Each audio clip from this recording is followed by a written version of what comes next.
Sagres Internacional. Os principais fatos do cenário mundial com credibilidade e análises profundas. Sagres Internacional com o historiador, professor de geopolítica, Norberto Salomão. Professor Norberto Salomão, ótima tarde para o senhor, tudo bem? Olá, Jéssica, ótima tarde para você também, para todos aqueles que nos acompanham, né? Estamos aqui mais uma vez para falarmos dessa loucura que é o cenário internacional. Eu digo loucura porque a cada dia você tem fatos assim muito complexos e alguns por vezes até estarrecedores, né?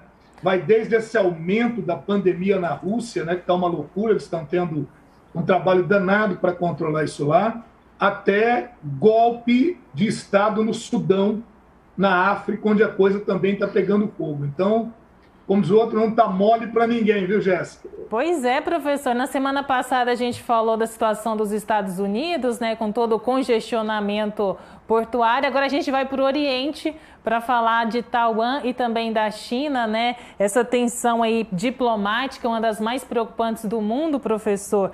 Essa questão é bastante complexa, mas para começarmos então o nosso bate-papo aqui, eu quero perguntar para o senhor sobre Taiwan, né? Se é um país ou independente ou ainda é uma província da China, professor. Pois é, Jéssica, essa sua pergunta que é o grande problema, né, até o momento. A questão de Taiwan. Taiwan é também chamada de Formosa. Ali já foi uma área que foi domínio colonial português no século XV, XVI, e depois passou por outros domínios também. E os portugueses acharam a ilha muito linda, muito bonita, e deram o nome de Formosa. Então é Taiwan ou Formosa. E antes até de eu responder a sua pergunta, por que Taiwan está vindo à baila, está vindo aqui como um tema nosso? É porque a China vem fazendo movimentações militares próximos a áreas de segurança de Taiwan, quer dizer, uma ameaça a Taiwan. A China, e aí agora indo à sua pergunta, a China considera que Taiwan é um território seu, uma província rebelde. E já Taiwan se considera um país independente. Bom, mas como entender uma história assim tão complicada? Vamos tentar dar uma desembaraçada nesse negócio, né? É o seguinte, viu, Jéssica, e todos aqueles que com muito carinho nos acompanham, né? Veja bem, em 1949, houve a vitória da Revolução Socialista na China com Mao Tse-tung. E aí o governo que até então estava na China, o governo do senhor Chiang Kai-shek, teve que fugir. E eles fugiram para onde? Para Taiwan, para a ilha de Formosa, é uma ilha. E ali constituíram a República da China Nacionalista, pró-capitalista. Então, veja, até lembrando uma música aí dos Engenheiros do Havaí, quando eles falam que tem duas Alemanhas, duas Coreias, duas Chinas, né? Porque realmente entre 1949 a 1970 nós vamos ter aí as chamadas duas Chinas. Nós vamos ter a China comunista, do Mao Tse-tung, a China continental, República Popular da China, e nós vamos ter a China capitalista, que é Taiwan. Isso até 71. E aí, Jéssica, olha que coisa. Desde 45, a China é reconhecida como membro permanente do Conselho de Segurança da ONU. Mas qual China? Bom, aí é que está. Até 1971 era Taiwan, que era a única considerada pela ONU como verdadeira e legítima representante da China. E depois, em 1971, por uma resolução da ONU, Taiwan é excluída e a China socialista, a China comunista, é que é colocada no lugar. Então, de 1971 para cá, portanto, há 50 anos, está completando 50 anos esse ano, Taiwan não tem mais reconhecimento internacional. São apenas 15 países que reconhecem Taiwan como país independente. Agora, Taiwan tem governo próprio, tem eleições, tem a sua moeda, que é o novo dólar taiwanês, isso desde 49. O problema, Jéssica, é que a partir de 1960, a China comunista rompeu com a União Soviética. e isso foi favorecendo uma gradual aproximação dos Estados Unidos com a China comunista como forma de afrontar a União Soviética. E depois, em 62 para 63, a China produziu sua bomba atômica e em 64 a sua bomba de hidrogênio.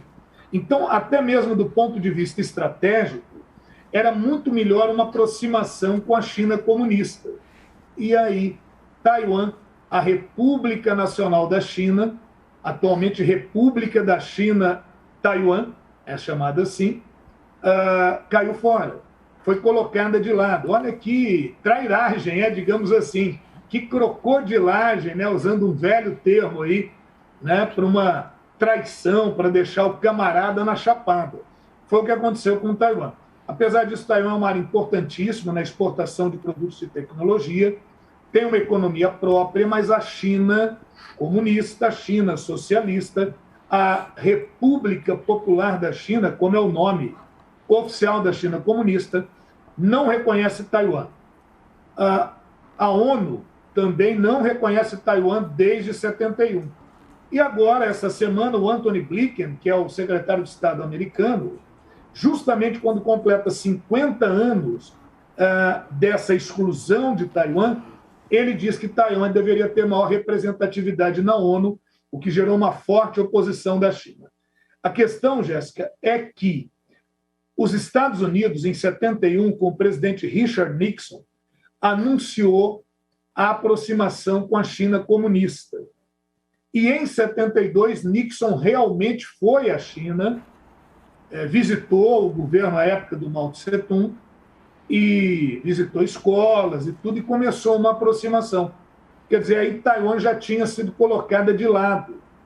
Apesar disso, em um compromisso em 79, os Estados Unidos fizeram uma aproximação econômica com Taiwan, prometendo ajuda econômica, troca comercial, sem reconhecer oficialmente Taiwan como China, como uma China independente, né?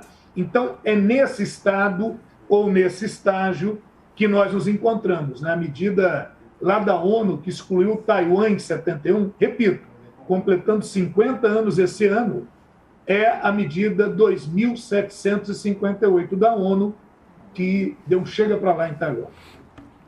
Peraí, professor, deixa eu só voltar um pouquinho então na explicação do senhor. Quer dizer que a China só entrou, foi um membro ali permanente do Conselho de Segurança da ONU no ano de 1971.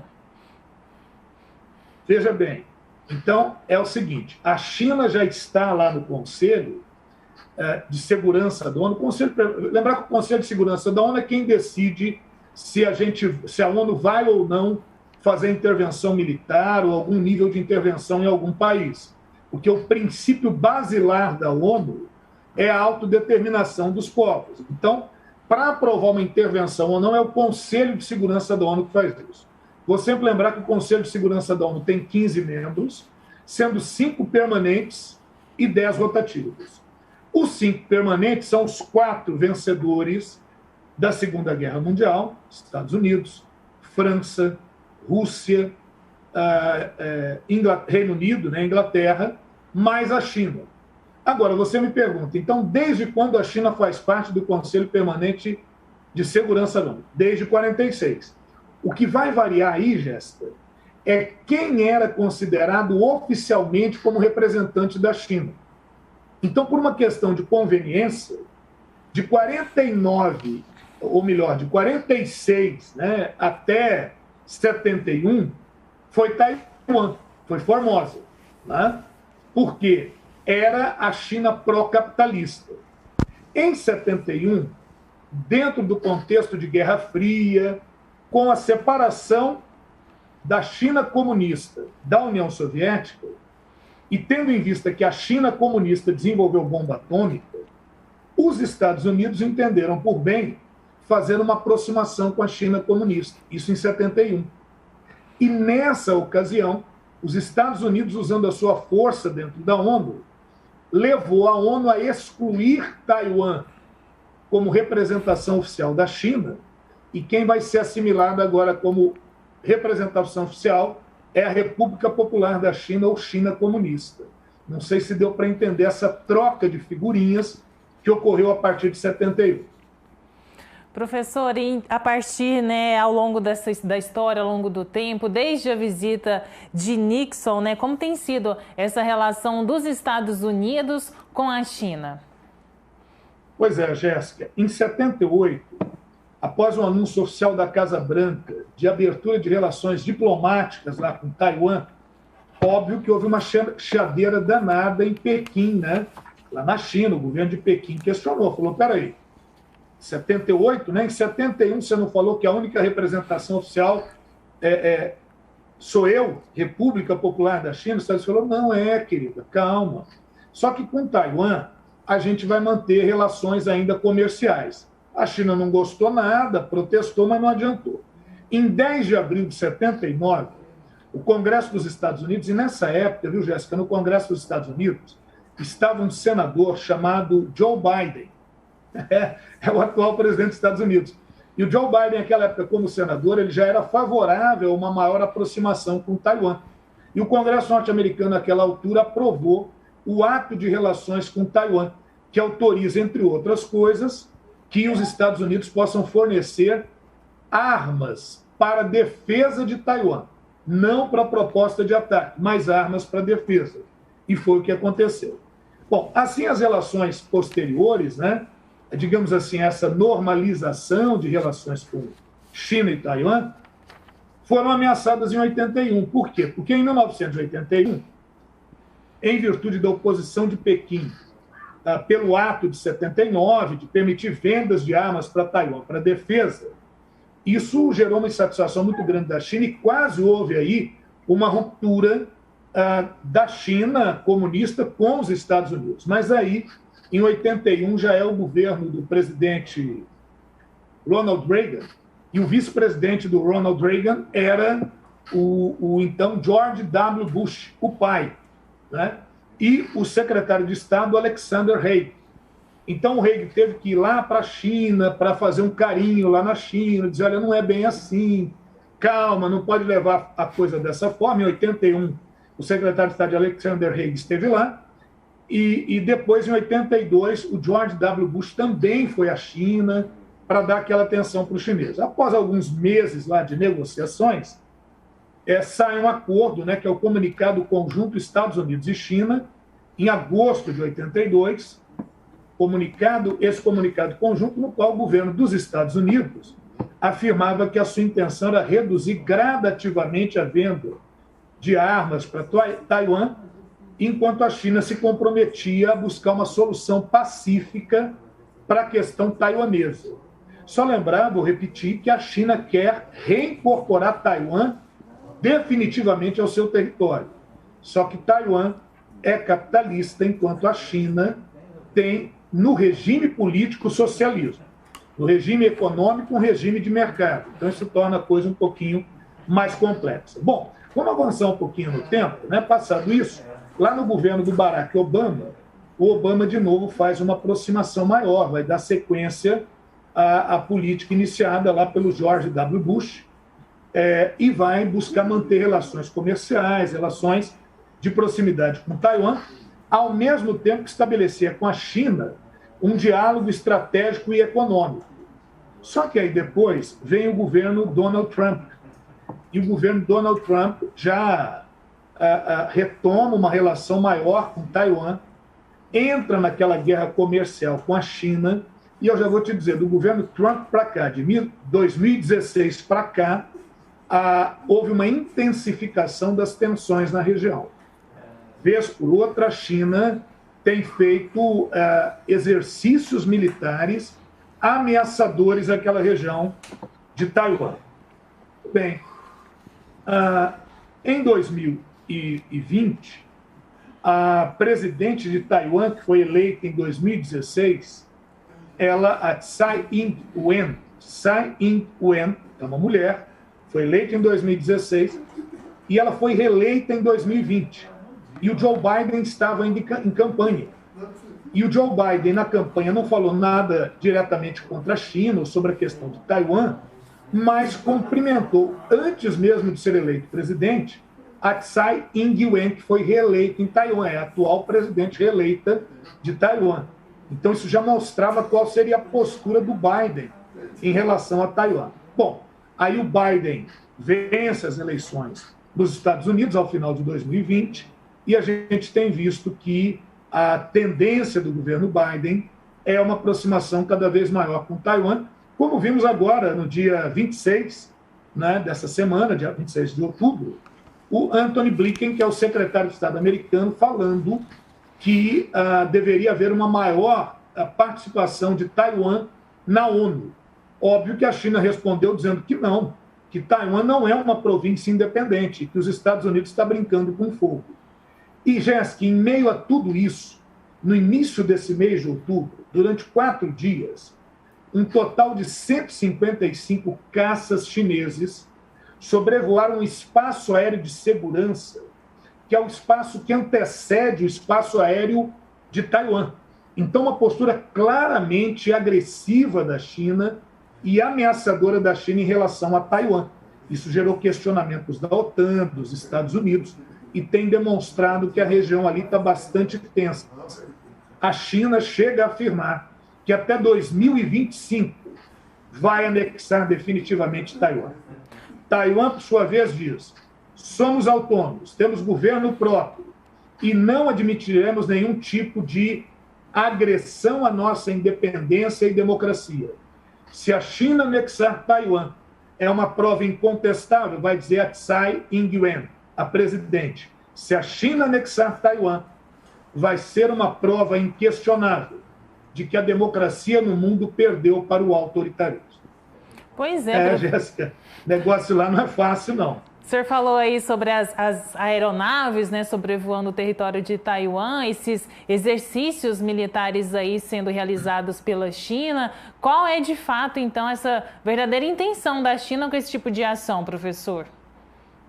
Pois é, Jéssica, é lógico que, primeiramente, uma primeira intenção da China é se afirmar como potência na região, inquestionavelmente, né? Ela quer se afirmar como uma grande potência, não só econômica, como já é, mas também como potência militar. A isso não resta dúvida. A outra questão é a China exercitar na prática as armas que possui e até demonstrar que possui essas armas. É muito difícil, viu, Jéssica, você fazer simulações de uma distância média e longa com aeronaves desse tipo. Não dá para você ficar fazendo simulação só por computador. Muita coisa, na prática, pode acontecer no meio do caminho. Então, muitos analistas e estrategistas têm visto nessas ações da China, na verdade, uma forma de fazer um exercício prático e observar até que ponto podem ocorrer falhas no caso de uma ação efetiva da China. Então, a gente está vendo a China trabalhar com no mínimo com duas ações importantes. Uma, demonstrar sua força, se posicionar internacionalmente, mesmo que esse posicionamento seja polêmico, e a outra coisa é realmente exercitar de forma prática todo o seu potencial militar, inclusive alguns desses aviões com potencial nuclear, né? Pois é, professor, agora também no último dia 27, né, deste mês, o governo chinês reagiu à declaração do secretário de Estado Antony Blinken, né, que pediu uma maior inclusão de Taiwan nas instituições das Nações Unidas. Isso pode representar talvez uma intensificação da crise diplomática entre os Estados Unidos e a China, professor? Sim, é lógico que o mundo fica sobressaltado, né? Essa é uma preocupação considerável que se tem, porque até algumas manchetes, algumas chamadas assim, quando essa guerra vai começar. Então, você imagina que muitos consideram que essa guerra é inevitável. Então, ela é uma questão de tempo. Por outro lado, né, Jéssica, você imagina, se a China hoje ataca efetivamente Taiwan, a guerra não será só contra Taiwan. A guerra será também contra os Estados Unidos. Será contra a OTAN. Então, de repente, a gente está falando aí uma terceira guerra mundial, o que não seria nada interessante, né? Quem está nos ouvindo, calma. Ninguém está interessado em nada desse tipo, né? Agora, se pergunta o seguinte: Taiwan tem força militar suficiente para enfrentar a China? Claro que não, né? Óbvio que não.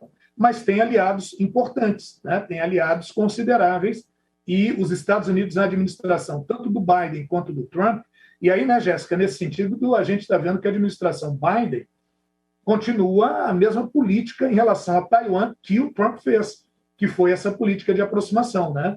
Em que pese o Trump fazer aquele caminho ioiô, né? Ora ele apoiava Taiwan, ora ele voltava atrás dizendo que a China socialista era a única que os Estados Unidos reconhecia ou reconhece como verdadeira China. Então ele fazia esse movimento. O Biden não faz uma postura tão vacilante, mas demonstra que a China não deve mexer com Taiwan. Por outro lado, a China afirma sua soberania sobre a região. Só que aí entra uma questão muito interessante, que é o que nós chamamos de escudo de silício. Não sei se você ou aqueles que nos acompanham, viu, Jéssica, já ouviram falar. Muitos dizem que Taiwan tem uma arma estratégica maravilhosa e complexa, que é o escudo de silício. Só para lembrar todos aqueles que estão aqui conosco e aos quais agradecemos muito, continuem sempre aí com a gente e ampliem aí, né, o nosso número de espectadores, de seguidores. Mas a gente colocaria o seguinte: silício é aquela matéria-prima utilizada para fazer peças de computadores, para fazer condutores e semicondutores, que são importantíssimos para os sistemas eletroeletrônicos de painéis, de computadores, de videogame, de aviões, enfim, né? E esse escudo de silício não é um escudo físico. Esse escudo de silício diz respeito à importância que Taiwan representa como um dos maiores e mais modernos produtores de condutores e semicondutores, cujo silício é uma matéria-prima fundamental. Portanto, uma guerra hoje contra Taiwan, além de todos esses aspectos geopolíticos, militares que nós citamos, provocaria também uma crise econômica sem precedentes. Quem é que vai querer um processo desse, ainda mais a essa altura que vivemos no mundo, em que vivemos uma crise global em vários setores? Me compreende aí, Jéssica? Então, essa é a questão. Taiwan, além de ter aliados muito importantes, mesmo que muitas vezes não sejam aliados tão declarados, Taiwan tem uma importância econômica também bastante considerável. E esse aí, né, fica essa novidade aí para muitos hoje, o escudo de silício que Taiwan representa. Que tensão diplomática, hein, professor? Vamos então para finalizar. Né? Para finalizar aqui o nosso bate-papo, professor, como é que fica a posição do Brasil nessa questão toda envolvendo essa tensão diplomática? Pois é, Jéssica, o Brasil, desde 1974, é um signatário daquela decisão da ONU de 71, aquela decisão 2758, que excluía Taiwan da ONU e excluía Taiwan do reconhecimento como país independente e tal. Só 15 países no mundo reconhecem Taiwan como um país independente, como um país com leis próprias. E o Brasil, desde 74, não reconhece Taiwan como um país independente. Portanto, não tem relações diplomáticas com Taiwan, não tem uma representação diplomática do Brasil em Taiwan e nem representação diplomática de Taiwan no Brasil. Mas há um relacionamento comercial. Então, existe um escritório comercial de Taiwan no Rio de Janeiro e em São Paulo, e há relações comerciais bastante importantes do Brasil com Taiwan. Para você ter uma ideia, Taiwan está entre os principais países da Ásia para os quais o Brasil exporta mercadorias como soja, milho, madeira, aço, algodão, couro, granito. Então, é um importante parceiro nosso lá na Ásia. E também manda para a gente aqui produtos. Taiwan manda para cá equipamentos eletrônicos, os condutores e semicondutores que falamos, produtos siderúrgicos, né? Produtos ligados à siderurgia, ao aço, e produtos de plástico. E outros produtos que nós comercializamos com Taiwan. Então, é um importante parceiro econômico do Brasil. E aí, em 2019, Jéssica, você se lembra que nós ainda estávamos na gestão do Trump nos Estados Unidos, e aqui tínhamos o presidente Bolsonaro. E o presidente Bolsonaro ia seguindo para e passo a linha do presidente Donald Trump. E o Brasil já tinha prometido uma facilitação de passaporte eletrônico para a China. Só que esse passaporte eletrônico não saiu primeiro para a China, olha que coisa, saiu primeiro para Taiwan, justamente em função daquela guerra comercial dos Estados Unidos com a China, na qual o Brasil também embarcou, né? Até falando que a China era uma ameaça à economia mundial, pegando o mesmo discurso do Trump. A coisa ficou um pouco pior em 2020, com a pandemia, né? Em que, inclusive, o governo chamou de, vírus da China, que é o mesmo termo que o Donald Trump utilizou lá. Então, o Brasil tem feito hoje, pelo menos até 2020, uma aproximação muito maior com Taiwan, inclusive liberando um passaporte eletrônico para Taiwan. O que é esse passaporte eletrônico? Ao invés do passaporte físico, você vai ter como você tem a sua carteira de motorista no seu celular, né? O que facilita muito a verificação e tudo. Mas agora, em 2021, principalmente tendo em vista as questões econômicas, a China é o nosso principal parceiro econômico no mundo. Então, o Brasil volta a manter uma conversação um pouco mais amena com os chineses, né? Mas tem essa postura aí. Taiwan é, sim, um parceiro econômico, mas, assim como os Estados Unidos, não reconhece Taiwan como um país independente, para não gerar polêmica com a China. Então, fica aquela política meio em cima do bolo. É isso, viu, Jéssica? Foi isso que nós tentamos didaticamente trazer para que as pessoas possam acompanhar. E os telejornais que dão essa notícia, eu dei uma mensurada esses dias em torno de 20 segundos. Aí não dá para entender nada mesmo. Não sei se aqui a gente foi feliz nessa nossa tentativa. Com certeza foi sim, viu, professor? Esclareceu bastante aqui para a gente sobre essa crise envolvendo Taiwan e a China. Muito obrigada pela participação e até semana que vem, professor. Eu te agradeço a todos aqueles que nos acompanharam. Hoje a gente se alongou um pouquinho mais, porque o tema é um pouquinho mais complexo, né? Agradeço a todos aí do Sistema Sagres que colaboram para que a gente possa levar a informação com essa qualidade, né? E peço que nos acompanhem no nosso podcast, o Sagres Internacional. E é isso, né? Que todos fiquem bem, se cuidem. Veja que a pandemia, né, a Covid, tem avançado na Rússia, no Reino Unido.